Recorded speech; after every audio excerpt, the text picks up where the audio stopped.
Hero, fired by the success of Scarface, Hughes toyed with the idea of making another aerial film, one based on the exploits of a First World War German dirigible. The health sequence in which a Zeppelin bombed London and had been most popular. So when they are having First World War in Europe, Americans are making money by making movies about them. The new obsession was an airplane, a sleek little racer Hughes had brought months before, and now housed in an oily squat hangar in San Fernando Valley. Hughes already owned a small Air Force, but the Act Racer was special, built by Boeing for the U.S. Army Air Corps as a military pursuit plane. It was supposedly restricted to Air Force use, but Hughes had gotten one through special arrangements with the Department of Commerce. He was the only civilian in the United States to have that privilege to remodel it along speedier lines. He leased a corner of the Aircraft Corporation hangar and hired a crew of mechanics and designers. So when they want to make a better movies, they needed to improve their technologies.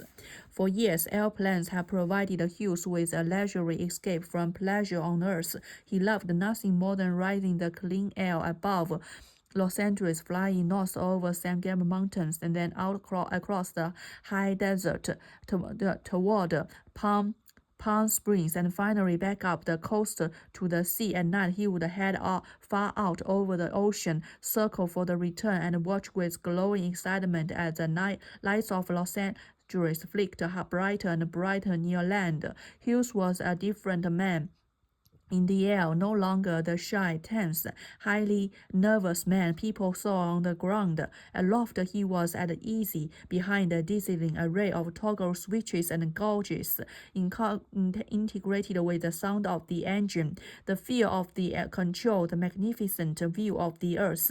By the summer of 1932, however, aviation was no longer simply a hobby. It had supplanted all the activities he formerly directed from his second-floor office at 7 Romanian Street. For all his individuality was a child of the age. Flight was caught up in it, or the American aviation, and was caught up in it. Americans were obsessed with conquering time and distance. Americans are obsessed with conquering time and distance. Pilots and aircraft engineers worked feverishly to make planes go faster. Hardly a month went by, but some member of his glamorous fraternity mounted a daring assault on the air, and races were craze of aviation.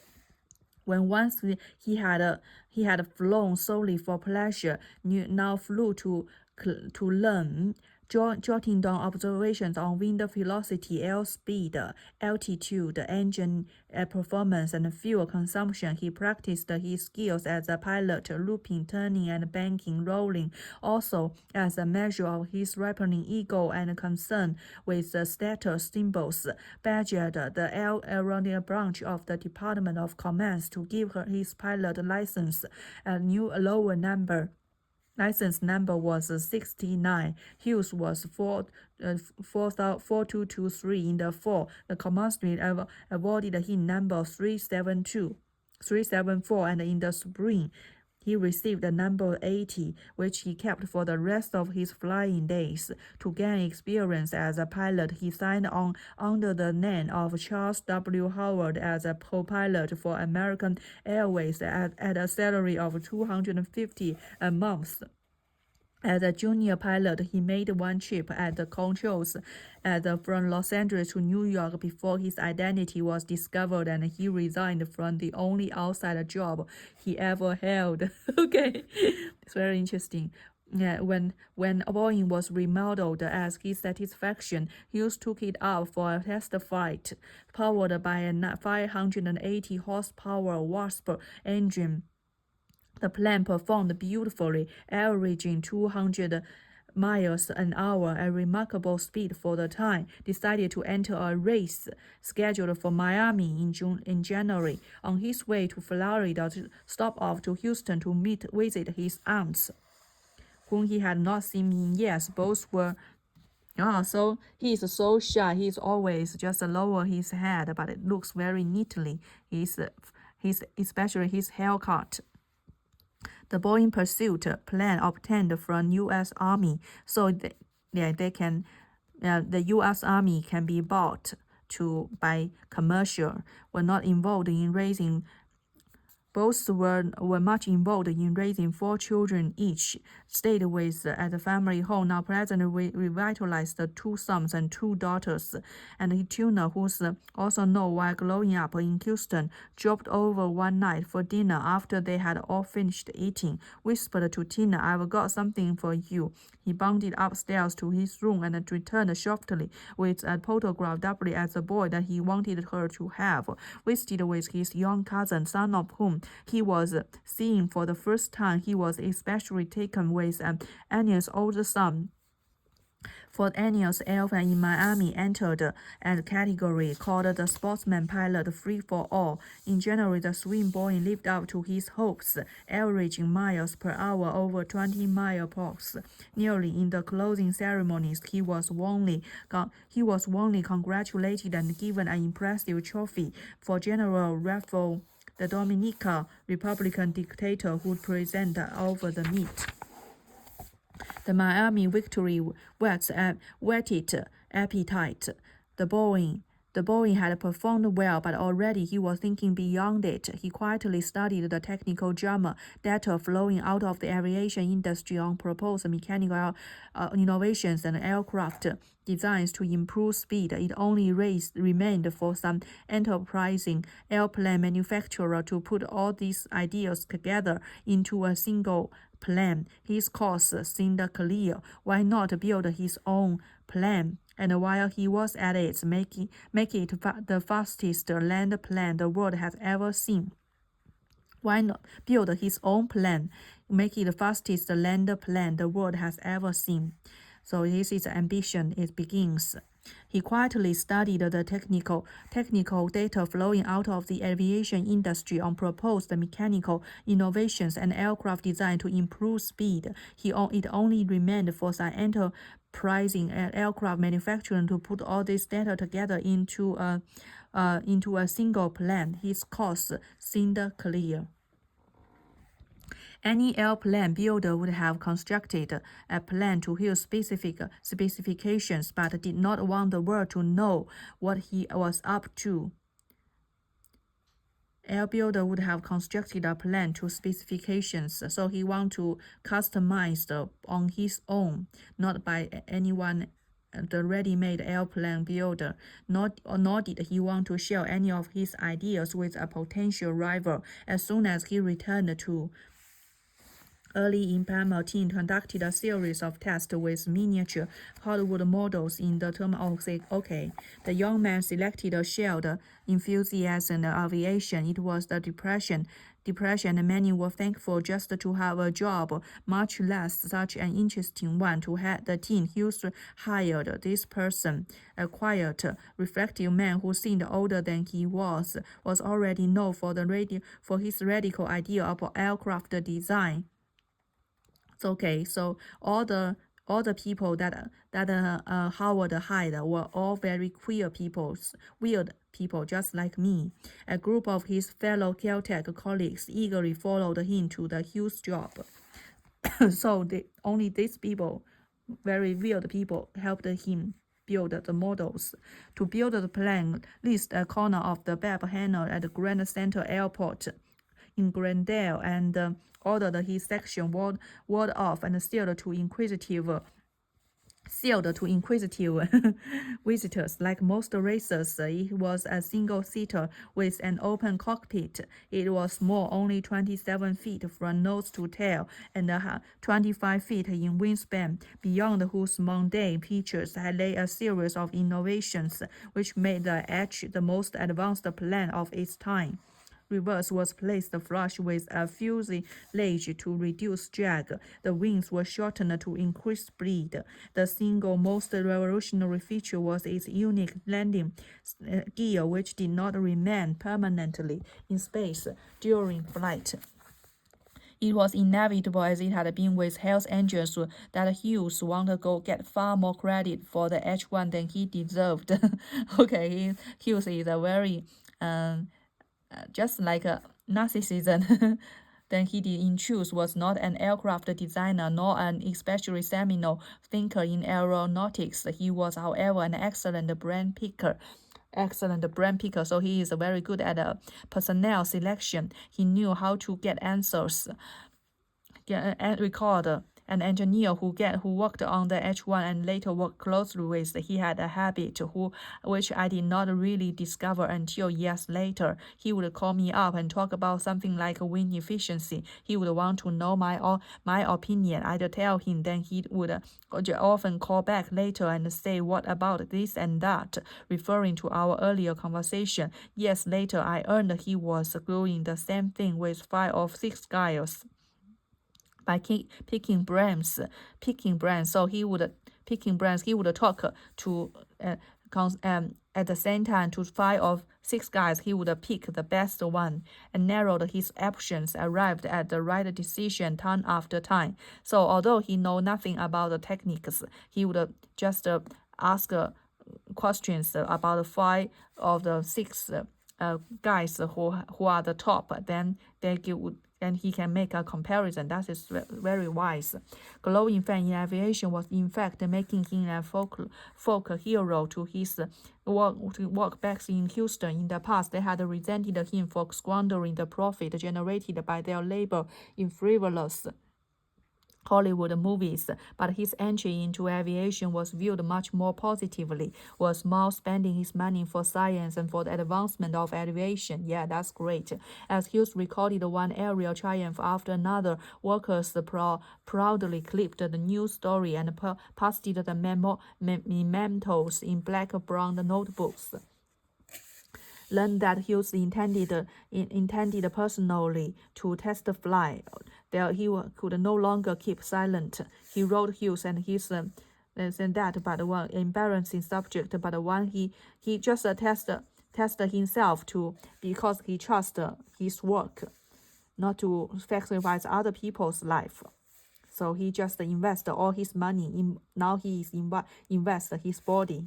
They want to get to heart to his message, to be very considerable. The second event is the pending passage of the new inheritance tax bill, which, if not provided against, would leave the Hughes Tour Company almost entirely to the federal government. Said he did not know what Howard's president will contemplate, but suggested that he immediately rewrite it, leaving a portion of his estate to his employees and associates. And so, okay, this is a typo.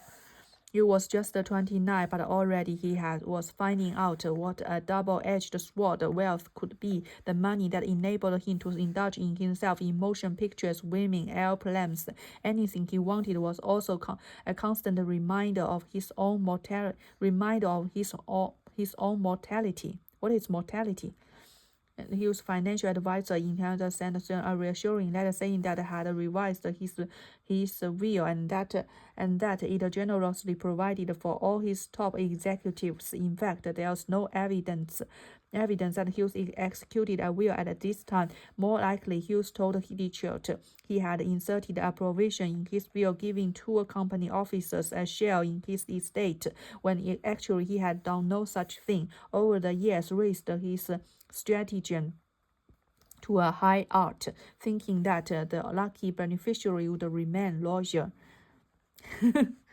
Okay, he's very good at human resources. If Hughes was outwardly making an overture to Placide Cordell privately, he was displayed with the man who was almost a Hughes family fixture. It was Cordell who had administered his father's estate, negotiated with relatives to acquire their minority interest in, and successfully guided the tour company through the Depression's darker hours. The company was hard hit in the but would have been hurt even more and had not Cordell opened a brewery on the tour company grounds at the close of the Prohibition and cashing cashing in on the wet era, the Gulf Brewing Company rushed into a business with a product called Grand Prize Beer, and for a time it was the largest selling beer in Texas. But now Hughes was turning against the colonel. The reason was not the Detroit. Even since he had gone to work for Hughes in 1925, Detroit had been skillfully consolidating his power in the Hughes organization. He had only one rival, Cardell, as Detroit's influence was grew. Detroit's influence with Hughes grew, aided by his proximity to the millionaire in California. He became increasingly critical of the Hughes criminal management in Houston, gradually paid more attention to Detroit's persistent complaints. After a few months after Cardell indiscreetly raised the real issue, sent Detroit to live in Houston with orders to keep a close watch over the two company balance sheet. Not surprisingly, a rival in his set of a corporate power struggle with Hughes firmly behind Detroit. The outcome was never in doubt. In less than 2 years, was forced out. Okay.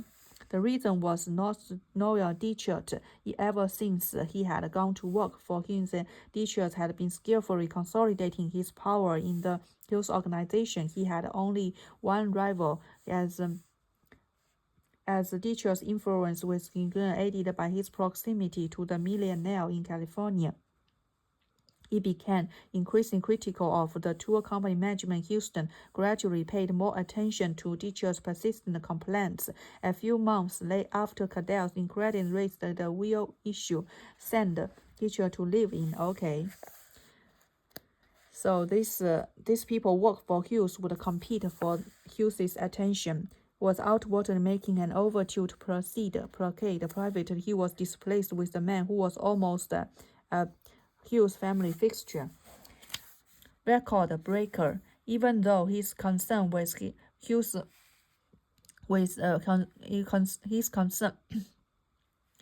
Even though his concern with his welfare stemmed in part from self-interest, Cardell had not exaggerated the danger Hughes would face if he tested flu.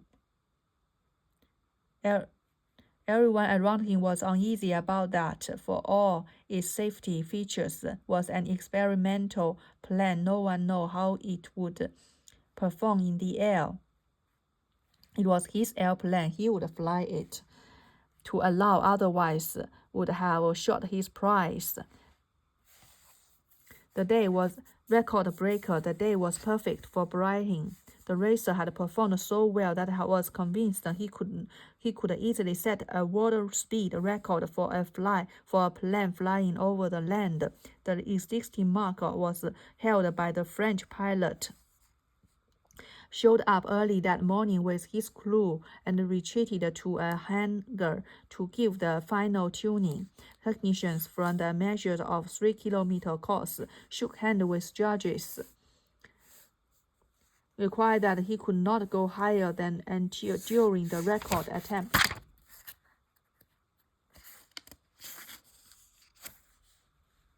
It was his airplane. He would fly it. To allow otherwise would have shot his pride. Slipped his long frame into the racer's cockpit and started the Wasp engine, motioning that he was ready. He waited for a ground crewman to remove, then gunned the engine and gave it full throttle. In a few seconds was flying. For 15 minutes it spurred over Los Angeles, accelerating up to 300 miles an hour. When word of the flight spread, the aviation world speculated that Hughes would enter the national air races over Labor Day and carry off the top prize. Wow, that's great. He built the plane and he drove the plane. Instead, he mysteriously passed up the meat. 10 days later, it was clear why.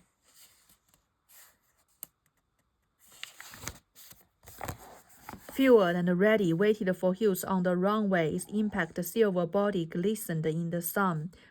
Would always be enraptured by the beautiful little thing he had created and clad in an odd flying outfit. rumpled dark suit, soiled white shirt and tie. He wanted into the cockpit, fastened his leather cap. He flew first across the course from north to south, then circled over ocean and zoomed. On Friday, Hughes posted a thread of, and at this time the cameras recorded his triumph. Even so, the victory was almost. After the last run flew on, oblivious of his falling gas, ran north of the engine suddenly conked out before could switch to an auxiliary crank, sort of bailing out, but that would not have meant that the end of H1, so he decidedly to write it down. The plane drifted into a beat speed and bounced to a stop, climbed out unhurt. The racer suffered only minor damage when he was told that he had set a land speed record of 352 miles per hour. He coolly surveyed the crumpled landing gear. So the gear has crumpled, and muttered, "It'll go faster." If Hughes was unimpressed by his first great air record, the aviation world was captivated. No longer just a movie producer who flew as a hobby, Hughes was obviously as serious about advancing the aviation. Whatever his reasons, no one could deny the superiority of his plane. The H-1 was magnificent, far advanced over all other planes of the time. As usual, Hughes took no credit. He owed it to the plane. He said that the boy who worked with me getting the plane ready for the flight, I only flew a perfect machine, but the frame was his. Okay, that's so wise. He knows who did the job well, and the fan is all, and he get it. Thought about flying the perfect machine onto a greater glory. The most tempting target was the transcontinental record of 10 hours, 2 minutes, and 50 seconds, and then held by Colonel Turner. While he decided what to do, he spent much of his time in the air, experimenting and testing theories. He was especially interested in high-altitude flying as a way both to elude bad weather and to increase speed. He had a theory that the instrument used to register speed and high altitude were inaccurate. And one day he set up an experiment to find out if he was right. On a map, he laid out a 72-mile-long course from Mount Wilson Observatory, north of Los Angeles, on the southeastern near Palm Springs, plus in the beat field. So it is broken now. Workers at specified points along the route flew over the course at 5 later by comparing the readings on his airspeed indicator with the timing of his observers posted on hand. Land discovered that he had been right. His airspeed in a calibrated at sea level rather than at high altitude read 15 miles an hour slower than he was actually traveling. This helped him another conclusion. I realized that by climbing up to the substratosphere and taking advantage of the weathering wind created by the motion of it, I could reduce the time of crossing the continent. I realized that by climbing up to the substratosphere and taking advantage of the westerly wind created by the motion of the earth, I could reduce the time of crossing the continent. It followed that airplanes traveling at a high altitude could fly faster and farther on less fuel and therefore at less cost than other planes. Clearly, I think he can open up an airline company. High altitude flying was going to mean much to aviation and to Hughes, but first there was a transcontinental flight. Plans for that were moving forward, but not plans that included the H-1. The race was not designed to fly long distances. The search for A plan suitable for the cross-country hop soon turned up the perfect candidate at nearby Minesfield in Inglewood, a single-seat, high-powered North Gamma. There was, however, a large catch. The plan was owned by a pilot whose also the Hughes was a wallflower at Hollywood parties, but he knew how to talk to fellow pilots, most of whom were tough-talking, hard-living men used to facing danger. This pilot, however, was nothing like the others. He was a slim, 26-year-old blonde named Jenna Krause, and then quietly on her way to becoming one of the great flyers of his era. Imagined Miss Conley to be an easy mark, he soon found out differently. Unlike Hughes, he had come up the hard way, born in an impoverished Swampington. He left home at 14 to become a beautician before being gripped by a passion for flying that could carry her to international fame, saw her putting on the Northrop through a series of fuel consumption tests at Mansfield, and then called her late at one night just before he went to bed. "Jackie," said the voice on the other end of the telephone. "This is Howard." Howard who? Howard Hughes was certain the caller was a crank. He had never met Hughes, but like other pilots and men, he admired his fabulous racer. He which was guarded by a huge army of police. She had seen Hughes from a distance start up and run it up and down the runways to give it a workout. "I want to buy you airplane," Hughes told her. Finally, he succeeded, but he had never heard him say a word. Had a distinctive voice, a high-pitched nasal with an unmistakable southern accent. Say him a word for 15 minutes. She insisted that the caller was not Hughes, while she sought to convince her that he was. Finally, he succeeded. Okay, so I just think that the Hughes don't ask his secretary to give the break ice phone. He just phone it himself. So he respect those people, those talented people work for him. "Well, it isn't for sale. I'm going to fly it in the Bandits, a national race. I don't want to fly it in the Bandits. I wanted to fly it cross-continental. So do I," replied with a firmness that might well have ended the right there. So with a firmness that might well have ended the discussion right there if the caller had been anyone other than Hughes. But Hughes kept calling for weeks. He pestered to sell the Northrop. She continued to refuse, but she was short on funds and almost against her will found herself listening to tempting monetary offers. During the negotiations, invited her to the airport and let her sit in the H1, although he would not let her fly it. Within 4 weeks, he had won. Agreed to lease him the Northrop for nearly as much money as he had invested in the plane, and also with the greatest reluctance gave him an option to buy it. Surveying her finances, she had felt that she just couldn't afford to do otherwise. Grew.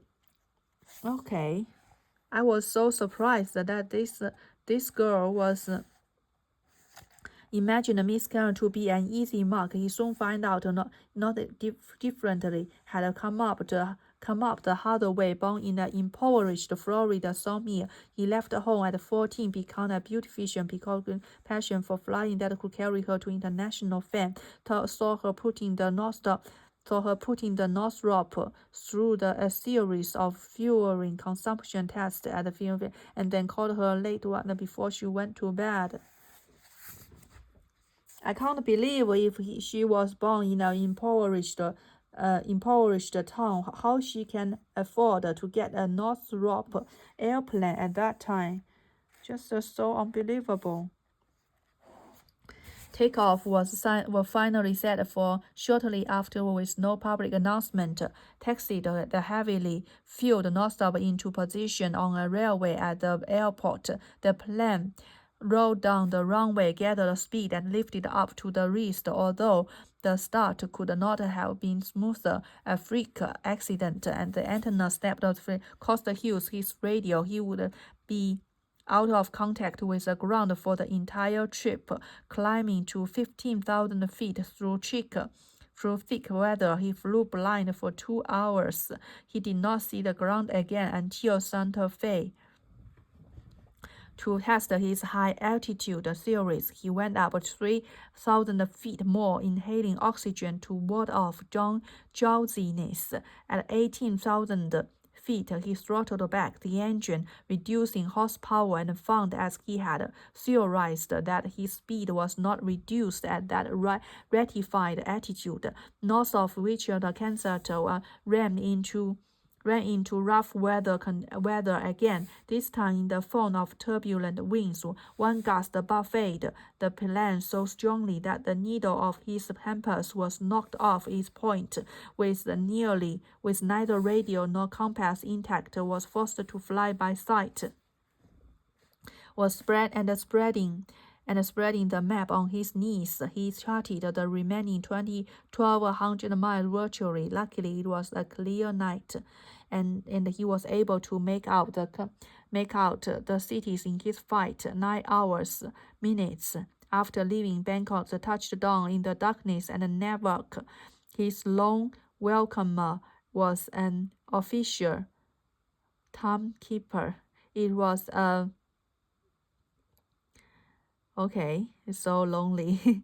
It was a transcontinental record to be sure, but hardly a spectacular victory. He had shaved only 16 minutes off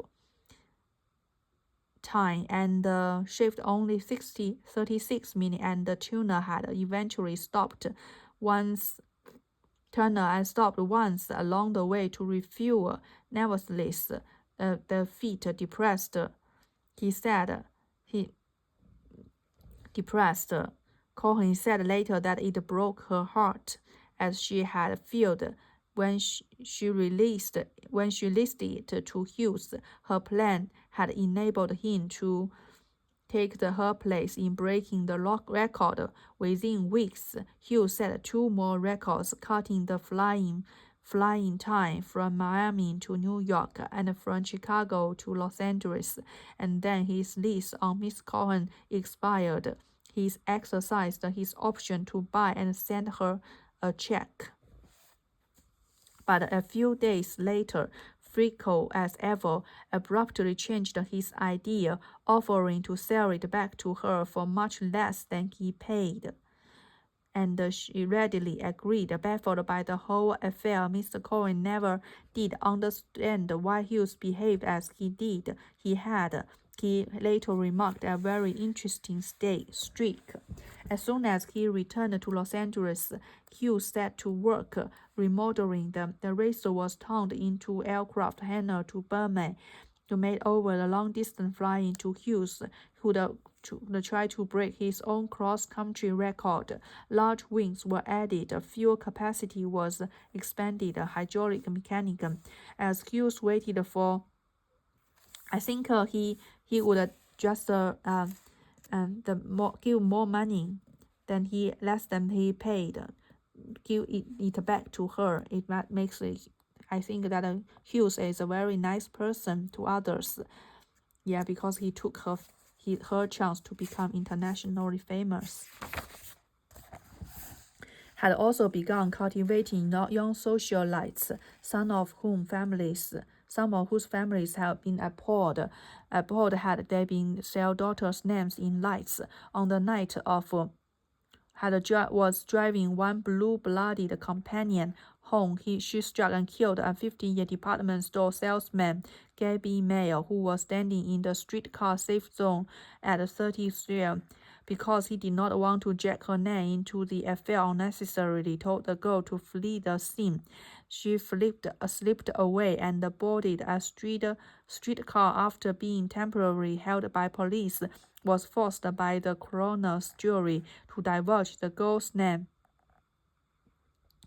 Belly of a prominent Pasadena family, after hearing prescription of the accident in which he said he had swerved in to avoid striking another car. The jury cleared him of any blame after hearing the description of the accident in which he said he had swerved to avoid striking another car. The judge cleared him of any blame of the mayor's death. Of all the women linked to all at the time, however, only one, Catherine Hepburn, breached the rules of society and film in which he moved. Born into aristocratic family, he was already a great actress and was having trouble getting parts because many male actors shined away in fear of the competition. Both lanky and angular, both golfer and pilot, made a handsome pair, had pursued her diligently, even clearing a stretch of beach suitable for landing a plane near the Hepburn family summer home in Old Saybrook, Connecticut, when he flew to the Midwest to star in a road production. Followed in his own plane and never missed a performance.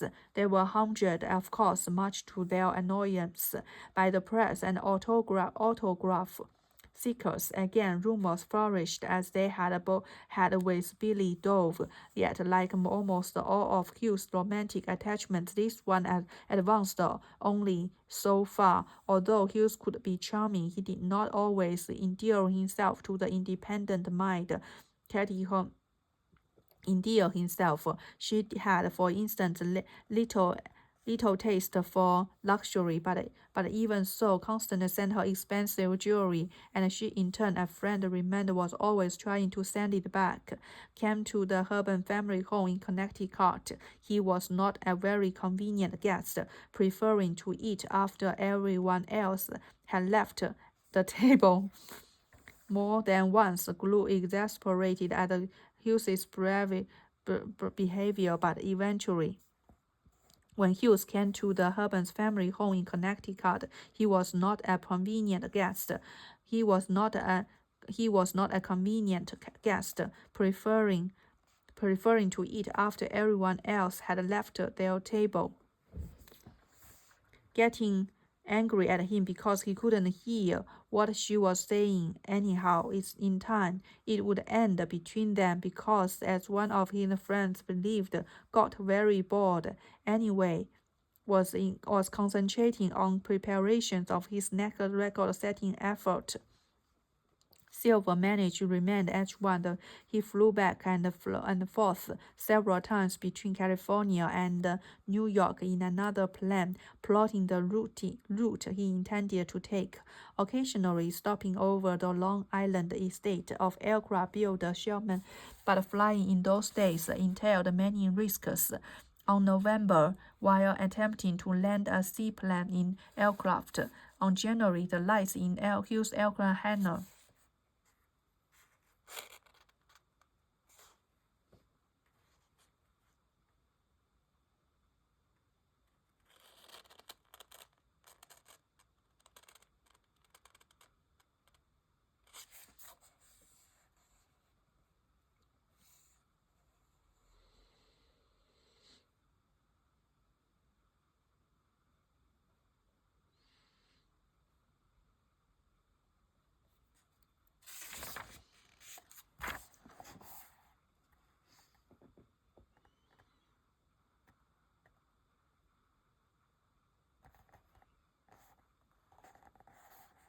Nor did Hughes' behavior help matters.